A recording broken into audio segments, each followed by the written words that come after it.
है है श, है चल चल चल। अरे मेरी गुड़िया को तो बुखार चढ़ती ही जा रही है, लेकिन ये गाड़ी तो निकलने की नाम ही नहीं ले रहा। है चल चल चल।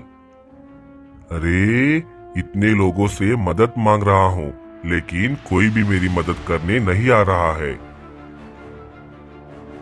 सेठ श्याम सुंदर शहर का एक बहुत ही बड़ा गहनों का व्यापारी था, जो आज अपनी बेटी की तबीयत खराब होने के कारण उसे अस्पताल ले जाते वक्त रास्ते में उसकी बैलगाड़ी पत्थरों में फंस गया था।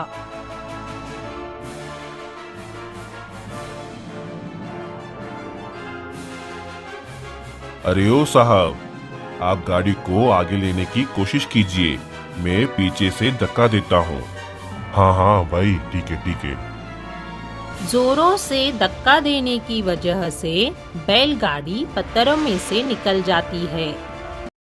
भाई आपका बहुत बहुत शुक्रिया। बहुत देर से मेरी बैलगाड़ी यहाँ पत्थरों में फंसा हुआ था। इस रास्ते से जो भी जा रहा था सबसे मदद मांग लिया, लेकिन कोई भी मेरी मदद करने नहीं आए। गाड़ी में मेरी बीमार बेटी है, मैं उसे अस्पताल ले जा रहा हूँ। ये लीजिए। साहब, ये क्या है? ये कुछ पैसे है, रख लो। साहब, इंसान की मदद नहीं करेगा तो और कौन करेगा? मुसीबतमंद लोगों की मदद करना तो हर एक इंसान का कर्तव्य है, और मैं अपना कर्तव्य निभाया हूँ। इसके लिए मुझे कोई पैसे नहीं चाहिए। आप तो बहुत ही ईमानदार और नेक दिल वाले हो। ठीक है, वक्त आने पर जरूर मैं भी आपकी मुसीबत में आपकी मदद करूंगा। साहब, आप अभी जल्दी से अपनी बेटी को लेकर अस्पताल जाइए, देर मत कीजिए। ठीक है भाई, मैं निकलता हूँ।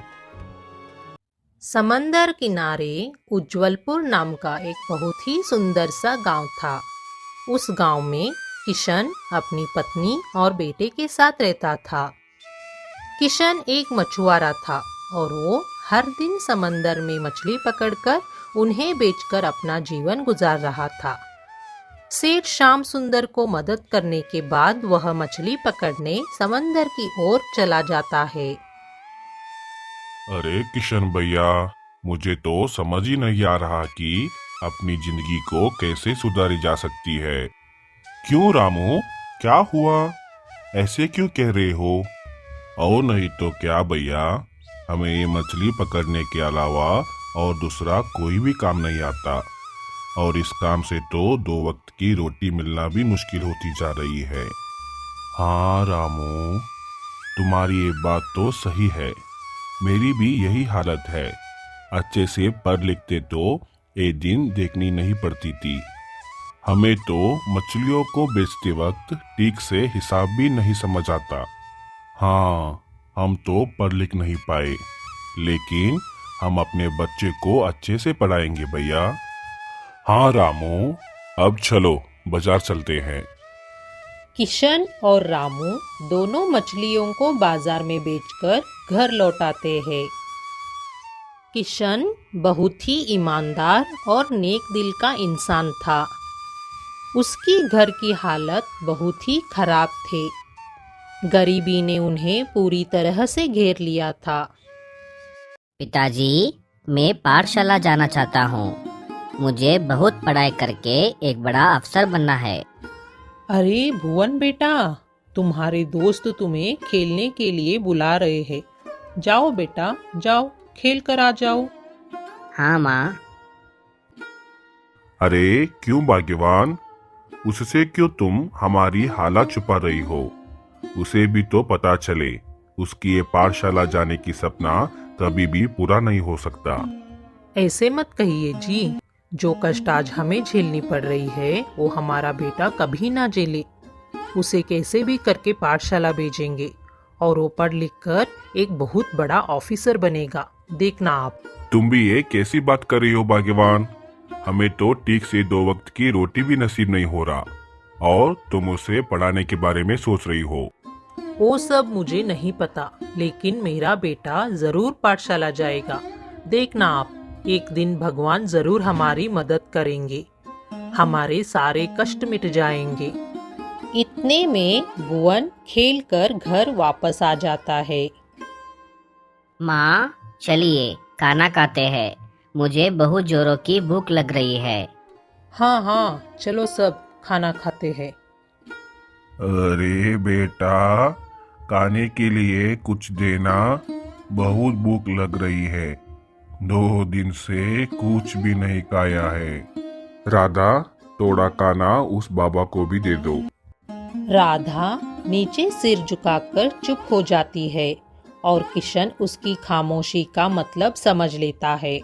उसे पता चलता है अंदर और खाना बचा ही नहीं है, तो वो अपना खाना ले जाकर उस बूढ़े बाबा को दे देता है। भगवान तुम्हारा भला करे।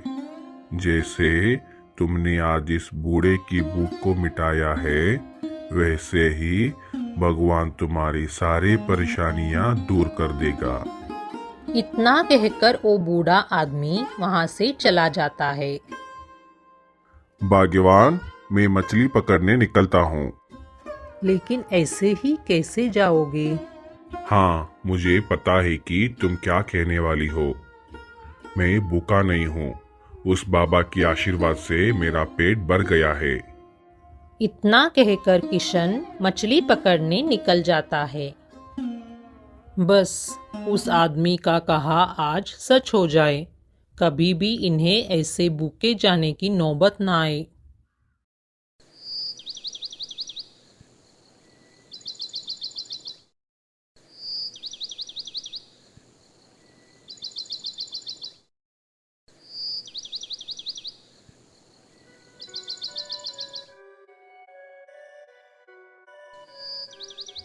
अरे वाह, ये मछलियों की जगह आज ये सीप मिल गया, वो भी इतना बड़ा।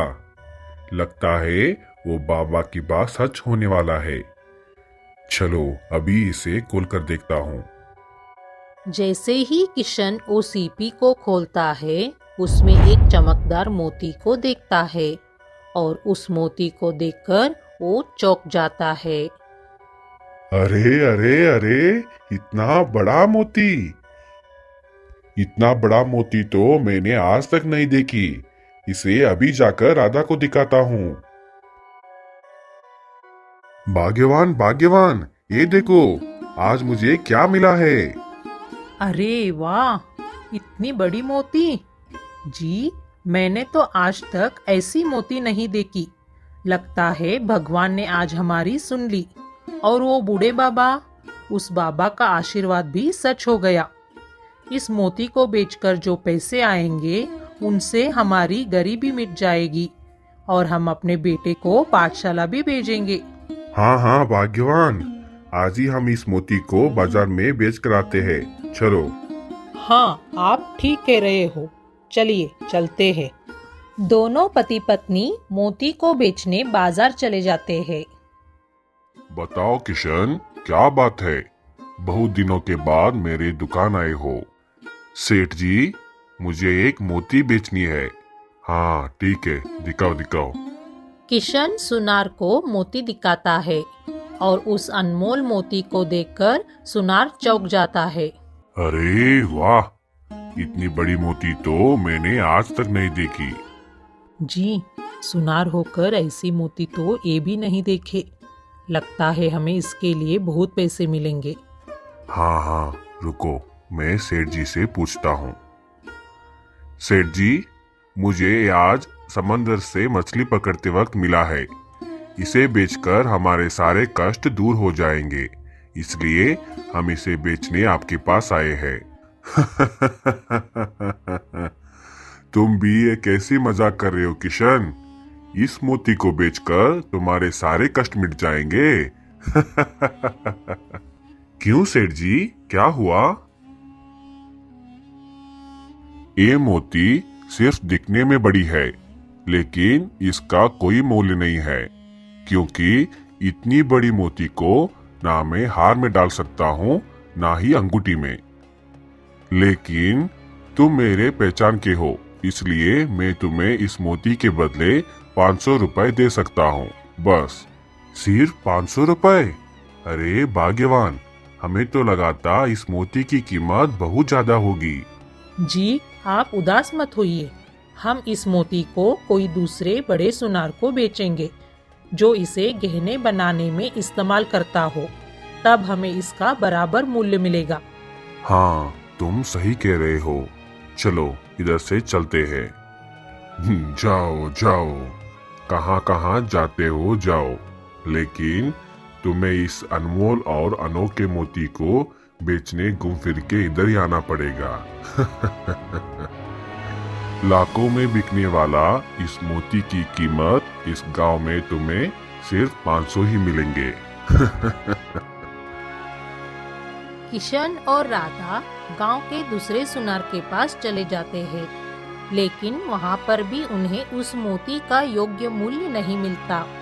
इसलिए वे दोनों मोती को लेकर वापस घर आ जाते हैं। अरे वो मदनलाल, वो किशन वो अनोखी मोती बेचने तुम्हारे पास आया था क्या? हाँ, आया तो था। मैं तो उस मोती को देखकर बहुत चौंक गया। वाह, क्या मोती था! वो तो लाखों में बिकने वाला मोती है। वो अनपढ़ गवार किशन मोती को 500 रुपए में बेचे बिना वापस उसे अपने साथ ले गया। अरे मदनलाल, जाएगा तो कहाँ जाएगा वो किशन? घूम फिर के आना तो हमारे पास ही है ना। हम और मछली व्यापारी दोनों मिलके इन गंवार अनपढ़ लोगों को कितने दिनों से बुद्धू बनाते आए हैं। इनको तो मछली का भाव भी ठीक से नहीं पता। जितना वो देते हैं उतना लेते हैं, और मोतिया तो हम दोनों के पास ही बेचने आना पड़ेगा उनको। और कहाँ जाएंगे? हमेशा की तरह आज भी उन्हें फंसाकर हम लाखों रुपए कमाएंगे। तुम्हारी बात तो सही है, लेकिन इसके चक्कर में वो चमकदार मोती अगर हमारे हाथ से निकल जाए तो तब क्या करेंगे? अभी ही उसे थोड़ा और पैसे देकर उसे हमारे हवाले कर लेते हैं, यही उचित लगता है मुझे। ऐसा कुछ भी नहीं होगा। इन्हें तो ये भी नहीं पता कि शहर जाते कैसे हैं। तुम चिंता मत करो, अंत में वो मोती लेकर किशन हमारे पास ही आएगा।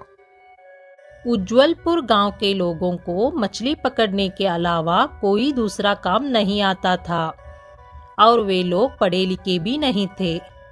सुनार और मछली व्यापारी इनकी इस अनक्षरता की फायदा उठा रहे थे। वे लोग तो इतने मासूम थे कि उन्हें इस अन्याय की भनक तक नहीं थी। मुझे तो लगा था इस मोती को बेचकर हमारे सारे कष्ट मिट जाएंगे और हमारा बेटा पढ़ने पाठशाला भी जाएगा। उदास मत होना भाग्यवान, भगवान हमारे लिए कुछ अलग सोचे होंगे, इससे भी कुछ बड़ा। किशन को भी बहुत दुख हो रहा था, लेकिन वह अपनी दुख को छुपाकर राधा को समाधान करने की कोशिश में लगा था। यह सारी बातें भुवन चुपके से सुन रहा था। माँ, पिताजी दोनों परेशान मत होइए। आपके हाथ में जो मोती है वो तो लाखों में बिकने वाली मोती है। इस गांव के व्यापारी तो आपकी अनक्षरता की फायदा उठा रहे हैं और आप लोगों को बुद्धू बनाकर अपना दाल पका रहे हैं। भुवन, लेकिन ये सब तुम्हें कैसे पता चला? किशन, तुम्हारा बेटा सही कह रहा है। साहब, आप यहाँ? हाँ किशन, तुमने मेरी मदद की और उसके बदले मुझे भी तुम्हारी सहायता करनी पड़ेगी ना। वैसे भी तुमने ही मुझे सिखाया था कि सहायता करना हर एक इंसान का कर्तव्य होता है, तो मैं भी अपना कर्तव्य निभाया हूँ। साहब, मैं कुछ समझा नहीं। तुम तो मुझे सहायता करके मुझसे पैसे लिए बिना ही वापस अपने घर लौटाए, लेकिन मुझे तुम्हारे लिए कुछ तो सहायता करनी ही थी। इसलिए मैं तुम्हें ढूंढते ढूंढते एक दिन तुम्हारे घर तक आया था। तब मुझे तुम्हारे घर के हालात के बारे में पता चला। और मुझे ये भी पता चला कि भुवन को पढ़ाई करने में बहुत रुचि है। और मैंने भुवन को थोड़ा हिसाब किताब, गहने और मोतियों के बारे में सिखा दिया। मेरा बेटा हिसाब करना सीख लिया। जी देखो, मेरा बेटा अब हिसाब सीख लिया है। साहब, लेकिन ये सब कैसे? पिताजी, मैं बताता हूँ। मैं घर से एक दिन खेलने बाहर जा रहा था। तबे साहब मुझे हमारे घर के बाहर मिले और मुझे इनका परिचय भी बताया। और ये रोज मुझे थोड़ी देर अपने साथ बिठाकर कुछ ना कुछ सिखाते थे। हर दिन मैं खेलने का बहाना बनाकर इनके पास जाता था। किशन, मैंने तुम्हारे बेटे को व्यापार के बारे में भी समझा दिया है। इस गांव के व्यापारी तुम लोगों की मासूमियत का फायदा उठा रहे हैं। अब आगे से ऐसा कुछ भी नहीं होगा, क्योंकि आगे से आप लोगों का मदद तुम्हारे बेटा करेगा। तुम्हारे पास जो मोती है उसका असली मूल्य है 1.5 लाख रुपए, और ये व्यापारी तुम्हें सिर्फ 500 रुपए देने चाह रहे थे। लालची और गद्दार लोग। साहब, 1.5 लाख मतलब? 1.5 लाख मतलब बहुत सारे पैसे। इतना कि हम तीनों आराम से अपनी जिंदगी गुजार सकते हैं। और तुम्हारी पढ़ाई भी इसमें हो जाएगा ना बेटा? अरे भाभी, सिर्फ आपका बेटा क्यों? इतने पैसे से तो पूरे गांव के बच्चे पाठशाला जा सकते हैं। साहब, ऐसा है तो इस मोती को बेचकर मैं मेरे गांव के सारे बच्चों को पाठशाला भेजना चाहता हूँ। जिस तकलीफ से आज हम गुजर रहे हैं वो गांव का कोई भी बच्चा ना देखे। पिताजी, आप चिंता मत कीजिए। मैं पढ़ लिख कर इस साहब के जैसे अच्छा व्यापारी बनूंगा। इस गांव के सारे लोगों को उनकी मेहनत का बराबर हिसाब दूंगा। शाबाश बेटा, शाबाश। जैसा बाप वैसा बेटा। तुम लोग सिर्फ खुद के बारे में नहीं सोचा, बल्कि पूरे गांव वालों के परेशानियों को दूर करना चाह रहे हो। लगता है तुम्हारी यही अच्छी सोच के बदले भगवान ने तुम्हें इस मोती को दिया है। बहुत बहुत धन्यवाद साहब। आज आप नहीं होते तो हम इस कष्ट से कभी निकल नहीं पाते। आप ही हमारे लिए भगवान हो। नहीं नहीं किशन, बहुत बड़ी बात कर दी तूने। अगर तुम मेरी मदद नहीं करते तो मैं यहाँ तक नहीं आता।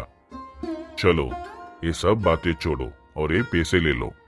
साहब, आपका शुक्रिया मैं कैसे करूं मुझे कुछ समझ नहीं आ रहा। साहब, ये लीजिए मोती, और आप ये पैसे भी अपने पास ही रख लीजिए। इन पैसों से आप हमारे गांव के बच्चों का दाखिला पाठशाला में कर देना। साहब, दया करके ये एक काम आप हमारे लिए कर सकती हो क्या? अरे, इसमें कौन सी बड़ी बात है।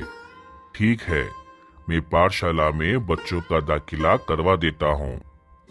श्याम सुंदर सारे बच्चों का दाखिला पाठशाला में करवा देता है और सारे बच्चे अच्छे से पढ़ाई करने लगे।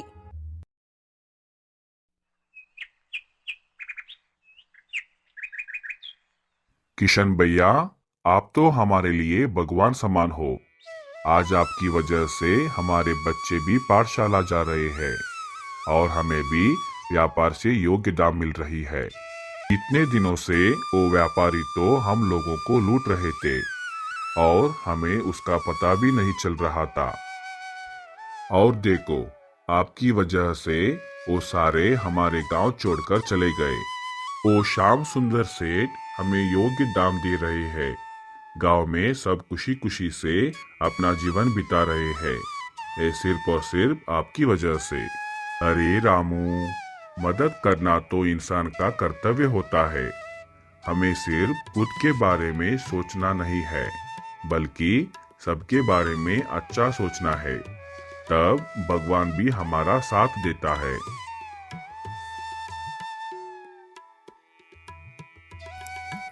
अगर आपको ये वीडियो अच्छा लगा तो please like, share and subscribe.